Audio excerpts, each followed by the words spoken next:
Okay, gonna cook a steak with a nice gravy, making it very, very easy. I've got a reasonable piece of ribeye. Maybe not the best piece of ribeye in the world, but a reasonable piece of ribeye. I do apologise to any of my vegetarian friends or my vegan friends. I'm a carnivore.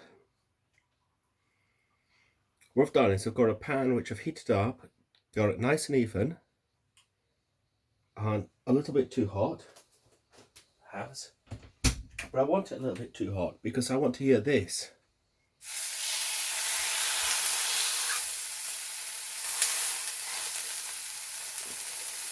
I want to hear that sound as I put the steak in.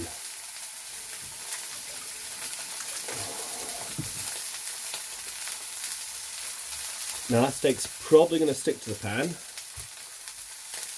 I'll drop a little bit more oil in.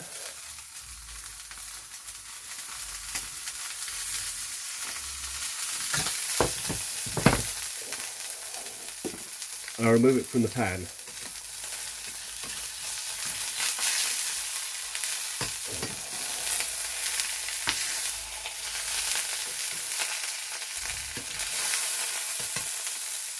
What I'm doing just now is I'm doing a quick sear on the outside. And you'll see what I mean by a quick sear.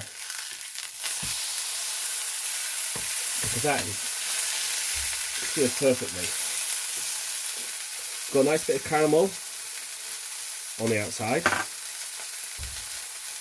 Immediately going to put the heat down a lot. And add some butter. Because everything that you cook is going to be better if it has a bit of butter. When I say a bit of butter, I mean a bit of butter. A bit of butter.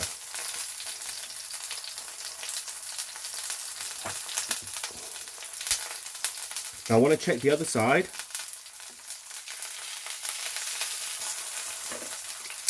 Both sides are seared. Now that's my outside crack on the surface. But now I want the steak to start cooking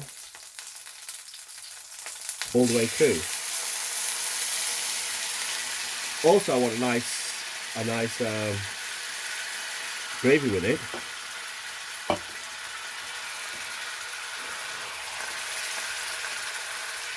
So I'm going to start the gravy right at the start. Sorry about the steam, but you know when you cook in, that's going to happen.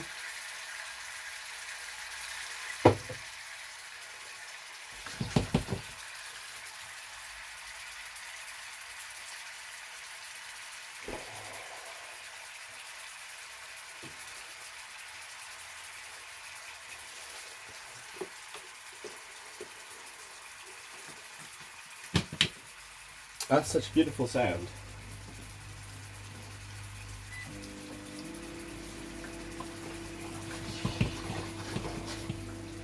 Now what's going to happen is I've seared the surface, now I want to cook the meat all the way through. Now how I'm going to measure how the meat's cooking is I'm going to use the butter on top, because when the butter on top's all melted, that's going to pretty much mean that the heat's gone all the way through the steak. I'm going to put a bit of garlic on, because honestly, garlic and cooking is the same thing.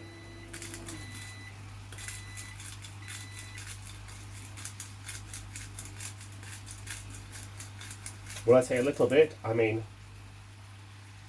enough.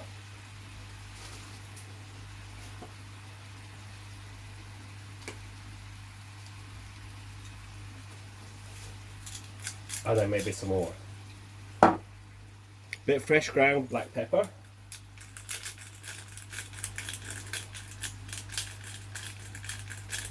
Now watching the level of liquid in the pan. And I've got some stock, but it's a chicken stock, and this is beef. So, and it's a beef stock. So I'm going to cheat. I'm going to use some. I'm going to use a beef stock cube. I'm going to put about half of it in. I'm really not going to worry about it.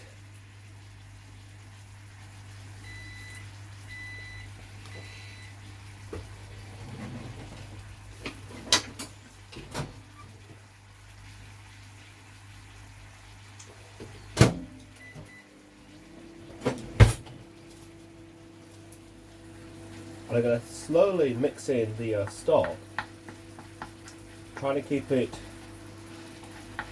so it doesn't clump. Of course it clumps straight away. But when it clumps, you have the choice of either breaking it up big style or breaking it up little style. If you break it up big style, you've got a lot of little bits to deal with. Break it up little style,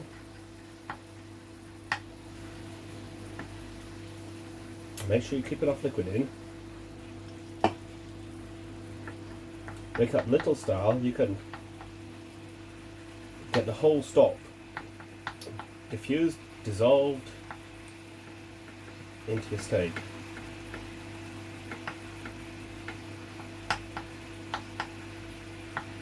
I will very shortly commit a huge crime to anyone who eats steak,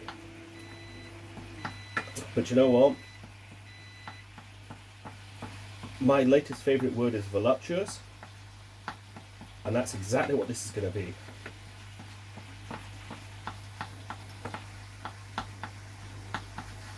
So spending a bit of time trying to break the stock down,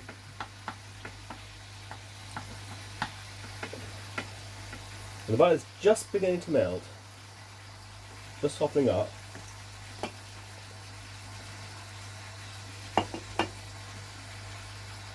But what I want is I want the steak to be cooked gently all the way through.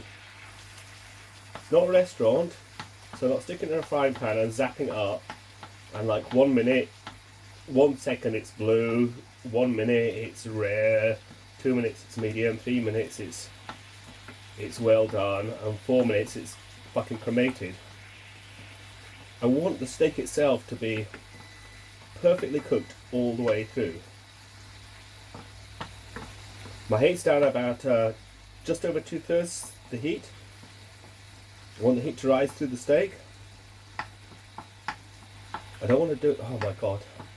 Oh my god. I wish you could smell the smells that are coming off this. Just the garlic, the pepper, and the stock, and the beer. Which may have been last night's beer that I forgot to finish drinking. But it could be a new kind of beer, who knows? I know. Guessing you know as well. Last night was fun. Possibly as much fun as you can have on your own since we're on coronavirus lockdown.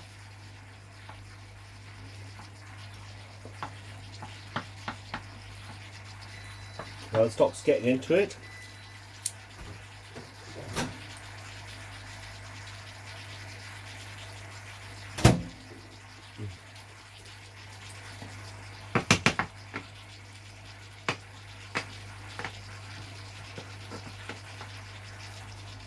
Now at this point, if I had some, which I don't,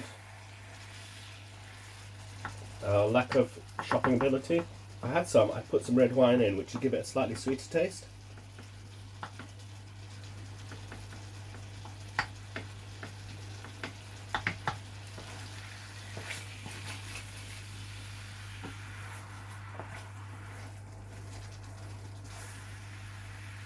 And now that butter's really going for it. That butter's really cooking through nicely.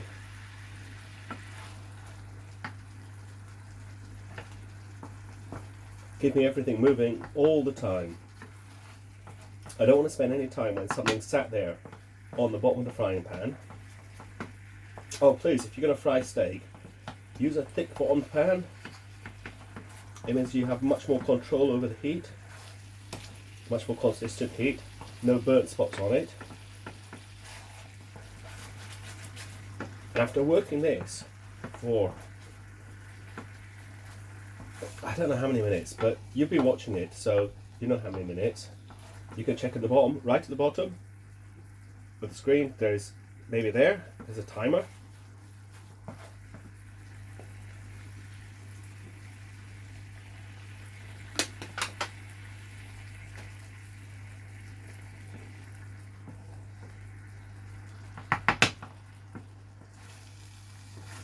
Just look at that butter. That butter is going to be yumminess. Now this particular cut of steak, which was This particular steak, a ribeye, has a really nice chunk of fat in the middle, which I'm not going to eat, but it's going to keep the steak moist whilst I'm cooking it.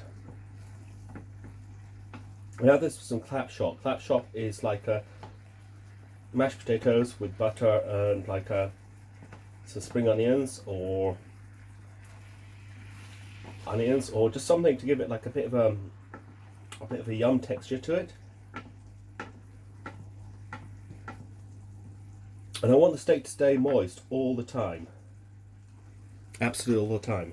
But I do have a problem because gravy is delicious. Oh my god, oh my gosh, gravy is delicious, but you know what? I'm trying to make a Jew-is?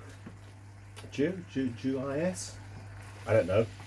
I'm trying to make a gravy, a nice thick gravy to go on it.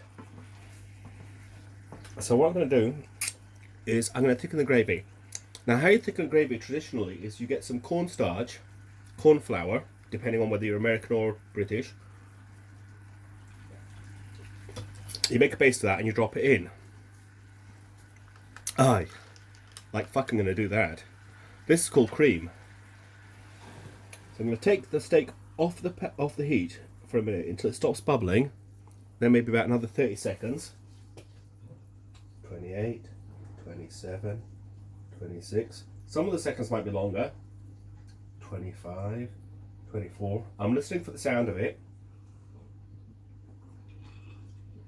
until it stops bubbling.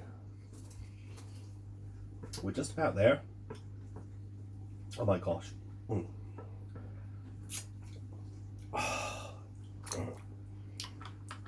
And here's my thickening agent. It's some double cream.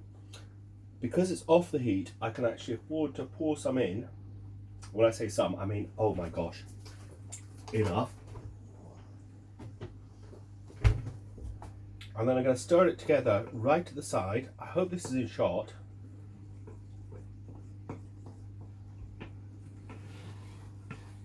And once it's stirred into some of the gravy, then we can start letting it spread out.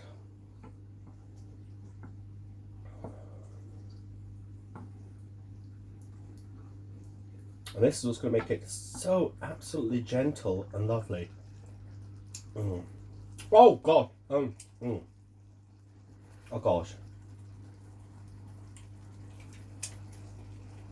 Now part 2 of thickening agent. The butter has now completely melted. Well, completely got very soft. So what I'm going to do is I'm going to turn that over. And put that underneath.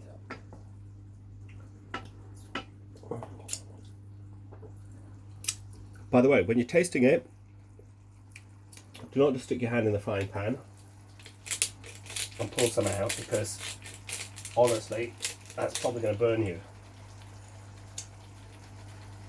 On the other side is the quickest way of actually finding out.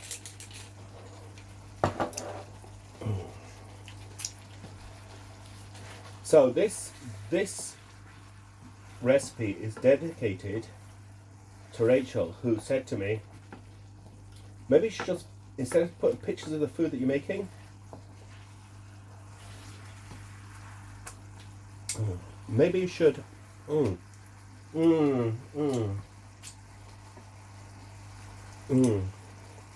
maybe you should do a video of how you're making it. In fact, you know what?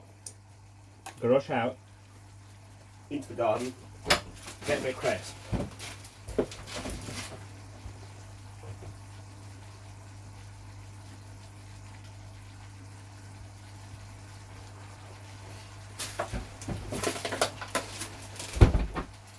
Which indeed was a complete lie. What I'm going to do is I'm going to rush out into the garden. Well, if you don't have a garden, you can stick it on a sink, on the windowsill. I'm going to put a bit of chives in.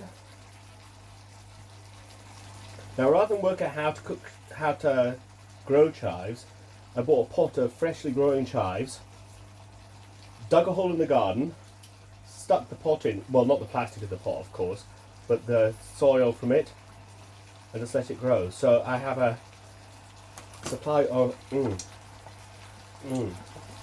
I have a supply of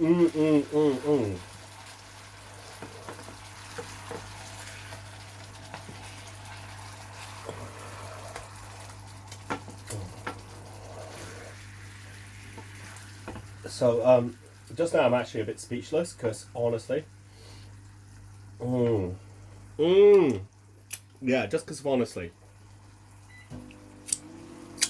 Now I made some mashed potatoes the other day, froze them.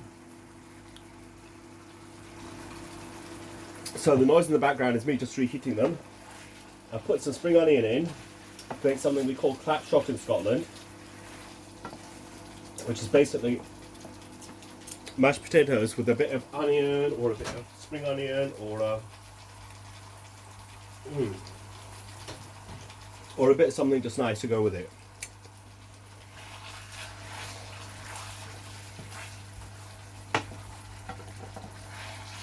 Now I have perfectly caramelized steak, cooked right through, put it to the side. I'm gonna have to find myself a plate and plate up. God, I almost sounded like a chef then. I'd like to plate up here, but there seems to be a bit of heat here. So what I'll do is just so I can show the plating up.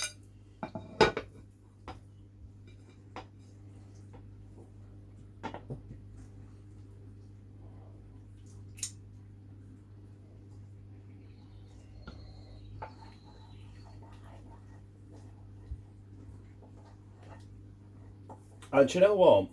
This is called, I can't remember what they call it in Poshland. This is what I call a nice gravy. And I'm not going to pour it yet.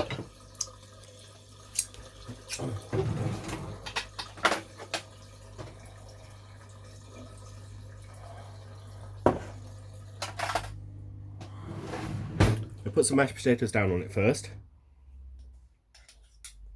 Or clap shot.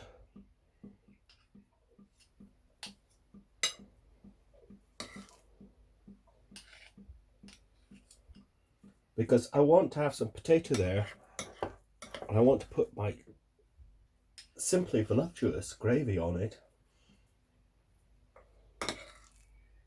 And yeah, this meal took maybe about 5-10 minutes.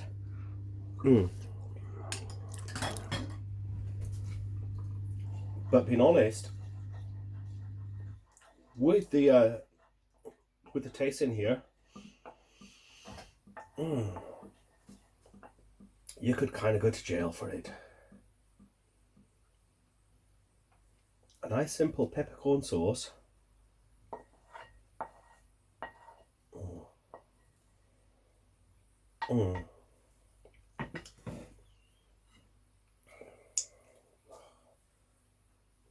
It's going to be dangerous because I'm going to have to taste it now. And it's now balanced on a frying pan. Seems to have run out of knives and forks. So cutting this is going to be a bit of an adventure.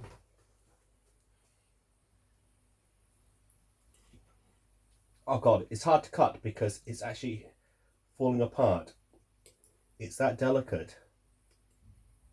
It's falling apart. That and a little bit of mashed potato. Oh gosh, oh gosh, oh gosh. Num. Num, num, num, num, num, num, num, num.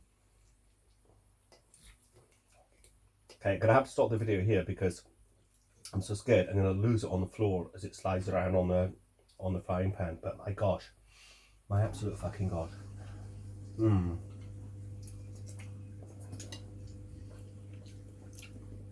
What, 5-10 minute recipe? Don't know, not counting. But oh my gosh.